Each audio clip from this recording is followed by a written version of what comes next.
Hey, MegaJeff back again with a few new releases that just came in the past week or so that I wanted to make sure everybody was aware of. A couple great things in here, at least in my opinion. Hopefully, maybe you'll be enjoy some of these too. But let's get right into this. Appointment with Death by Lizzy Borden. I'm a big Lizzy Borden fan. 2007 only came out on CD, but then in 2012 there was a vinyl reissue from Night of the Vinyl Dead, which is an overseas company. They press in limited quantities, so totally off the radar as far as being able to get this. So, but in my opinion, this is one of the last great Lizzy Borden albums. Now, he did come back in 2018. This is 2007, 2018, so he jumps forward 11 years. And he brought an album out, My Midnight Things, and it is a decent album, but it feels more to me, it's a style change. Almost feels more to me, and it might be. I can't remember the details behind it. It almost feels more like a Lizzy solo album.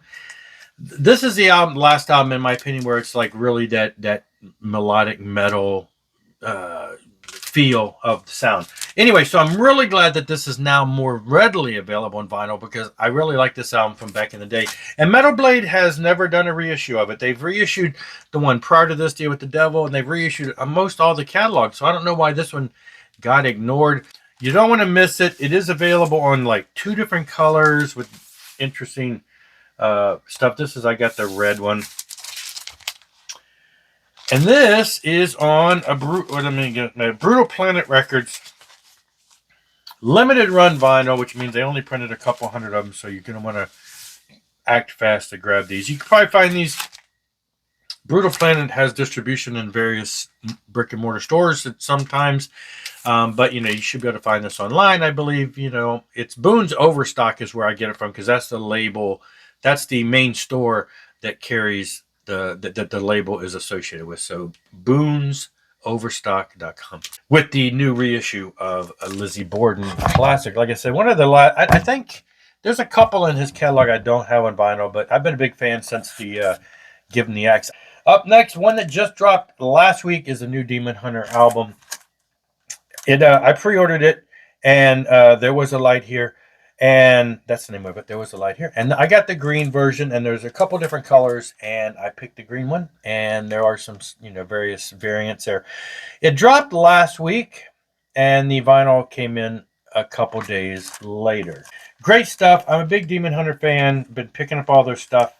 Keeping up with them. Been a fan of theirs since they came out in 2002. One of the few metalcore bands that I really have stayed consistent with, and they're one of the bands that has been in and out. I mean, they're melodic and heavy, and so I really enjoy the the transitions in their songs there, as a lot of metalcore bands are. And this album, at times, at least all the videos that came out when they were dropping, they dropped quite a few videos before the album. I'm like, every one of them seemed very melodic. It was little to no real aggression. Then I put the album on, and it sounds, there's still your typical aggression there. So cool stuff. Let's see what we got here. We got lyric sheet, picture of the band, lyrics on one side, lyrics on the other. All the fun stuff that you would expect.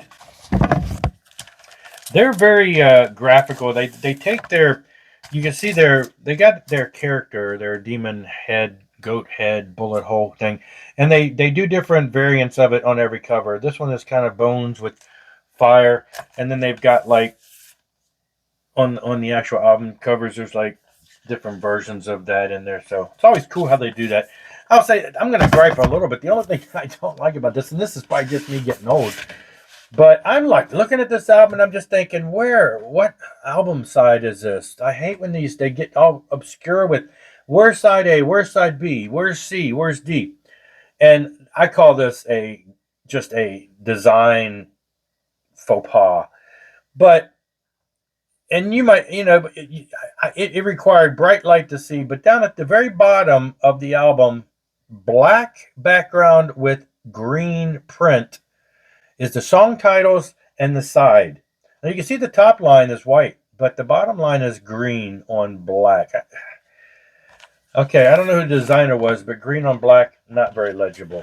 It was a pain in the butt to figure it out. It does say on here, what sides they are, but again, pull the album out, you got to figure it out. So tough stuff. That's just a little gripe there.